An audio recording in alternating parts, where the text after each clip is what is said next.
Inilah Injil suci menurut Yohanes. Waktu Yesus bergantung di salib, di dekat salib itu berdirilah ibu Yesus dan saudara ibu Yesus, Maria istri Kleopas dan Maria Magdalena. Ketika Yesus melihat ibunya dan murid yang dikasihinya di sampingnya, berkatalah ia kepada ibunya, "Ibu, inilah anakmu." Kemudian katanya kepada muridnya, "Inilah ibumu." Dan sejak saat itu, murid itu menerima ibu Yesus di dalam rumahnya. Sesudah itu, karena Yesus tahu bahwa segala sesuatu telah selesai, berkatalah ia, supaya genaplah yang ada tertulis dalam kitab suci, "Aku haus." Di situ ada suatu bekas penuh anggur asam. Maka mereka mencucukkan bunga karang yang telah dicelupkan dalam anggur asam pada sebatang hisop, lalu mengunjukkan ke mulut Yesus. Sesudah Yesus meminum anggur asam itu, berkatalah ia, "Sudah selesai." Lalu ia menundukkan kepalanya dan menyerahkan nyawanya.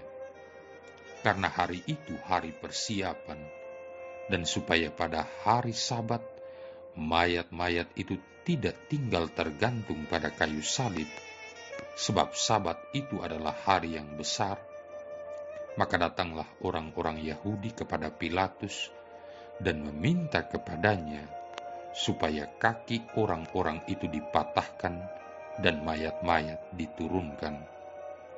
Maka datanglah prajurit-prajurit itu, lalu mematahkan kaki orang yang pertama dan kaki orang yang lain, yang disalibkan bersama-sama dengan Yesus. Tetapi ketika mereka sampai kepada Yesus dan melihat bahwa ia telah mati, mereka tidak mematahkan kakinya.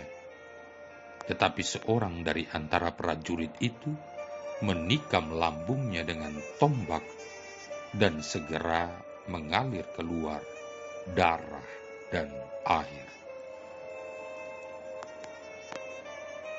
Demikianlah sabda Tuhan. Saudara-saudari yang terkasih, ada sebuah kisah nyata seorang janda yang tinggal bersama anak lelakinya yang telah berkeluarga. Karena sakit, anak janda itu meninggal dan ia hidup dengan menantunya.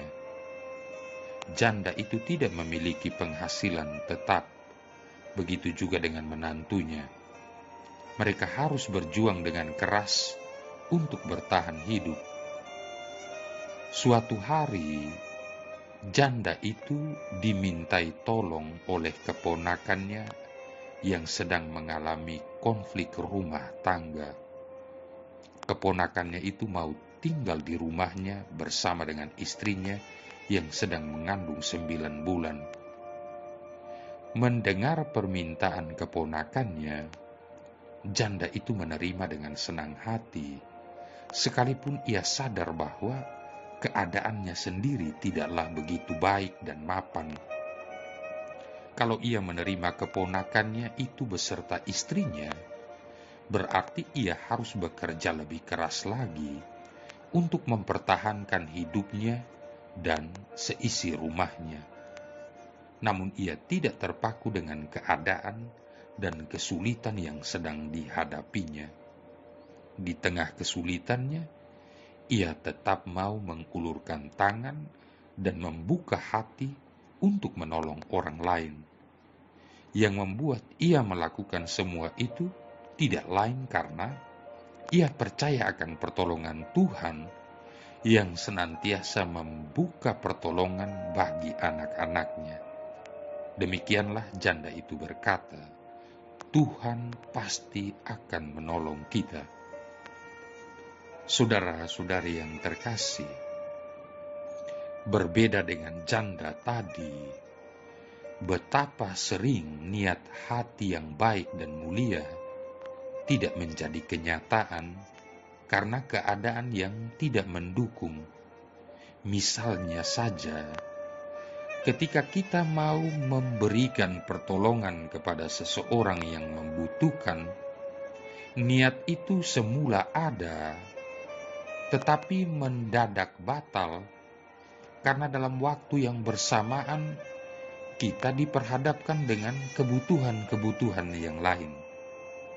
Sebagai contoh, handphone rusak dan perlu diganti. Salah satu anggota keluarga sakit dan butuh biaya perawatan. Rumah bocor dan dibutuhkan dana untuk membenahinya dan lain sebagainya. Ada niat untuk membantu, tetapi tidak terlaksana.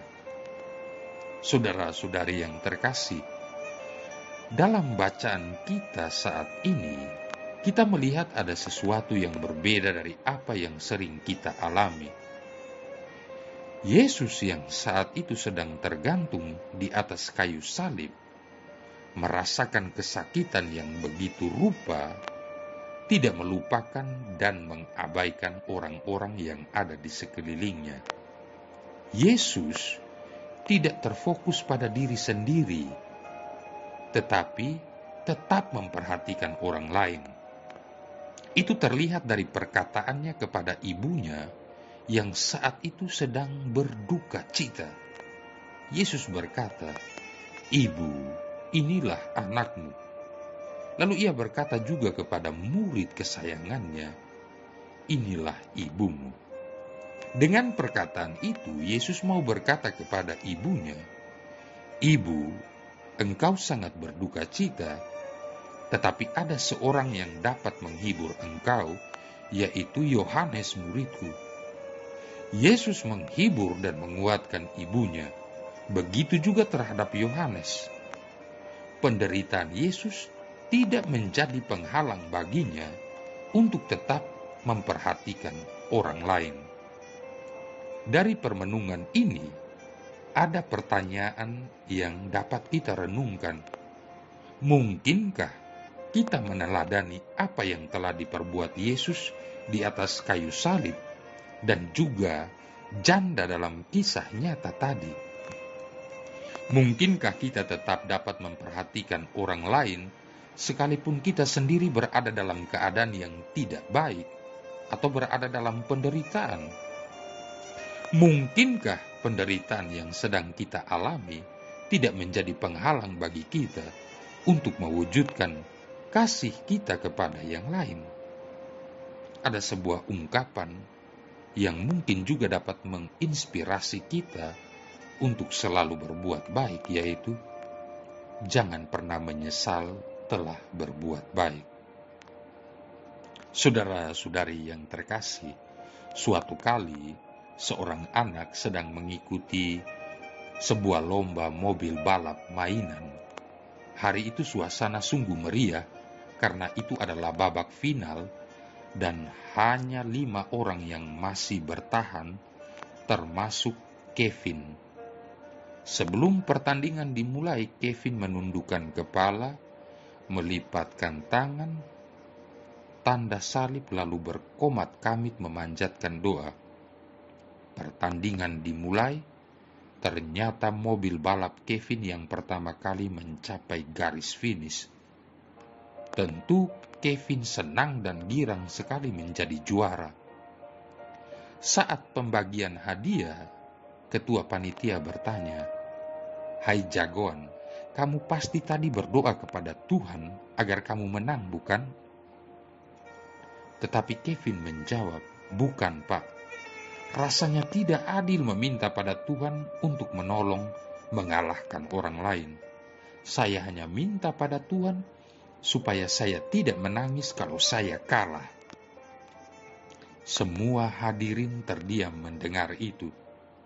Setelah beberapa saat, terdengarlah gemuruh tepuk tangan yang memenuhi ruangan. Permohonan Kevin ini merupakan doa yang luar biasa. Dia tidak meminta Tuhan mengabulkan semua harapannya, namun dia berdoa agar diberikan kekuatan untuk menghadapi apapun yang terjadi dengan batin yang teguh. Seringkali kita berdoa pada Tuhan untuk mengabulkan setiap permintaan kita. Kita ingin Tuhan menjadikan kita nomor satu, menjadikan yang terbaik dalam setiap kesempatan. Kita meminta agar Tuhan menghalau setiap halangan dan cobaan yang ada di depan mata, dijauhkan dari sakit, penyakit. Tidak salah memang, namun bukankah semestinya yang kita butuhkan adalah bimbingannya dan rencananya yang paling sempurna dalam hidup kita? Seharusnya kita berdoa minta kekuatan untuk bisa menerima kehendak Tuhan yang sempurna sebagai yang terbaik dalam hidup kita. Saudara-saudari yang terkasih, pada hari ini Gereja Katolik merayakan peringatan Santa Perawan Maria Bunda Gereja.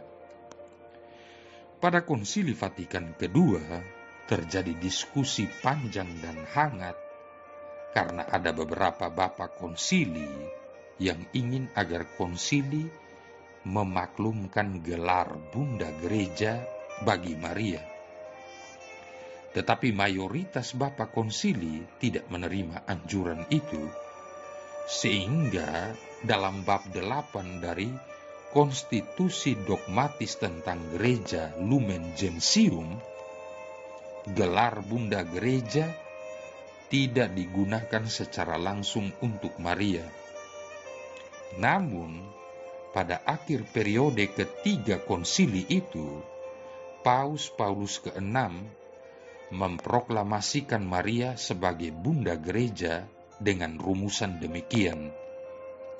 Maka demi kemuliaan perawan suci dan penghiburan kita, kami menyatakan Santa Maria sebagai Bunda Gereja. Artinya, Bunda segenap umat Kristen, baik orang beriman maupun para pemimpin yang memanggilnya Bunda tercinta. Pidato Paus Paulus ke-6 pada tanggal 6 November tahun 1964 dalam Konsili Vatikan II. Paus Yohanes Paulus II menulis pada bagian penutup ensikliknya yang pertama, yaitu Redemptor Hominis, sebagai berikut. Semenjak Paulus ke-6 yang diilhami oleh ajaran tersebut, Lumen Gentium, memproklamasikan Bunda Kristus sebagai Bunda seluruh gereja, dan karena gelar itu sudah dikenal jauh dan meluas, maka perkenankanlah penggantinya yang tidak pantas ini berpaling kepada Maria sebagai Bunda seluruh gereja pada penutupan renungan-renungan ini yang patut dilakukan pada awal pelayanan kepausannya. Dan sesudah itu, Paus Yohanes Paulus II memberikan semacam definisi tentang gelar Bunda Gereja itu dengan menulis demikian.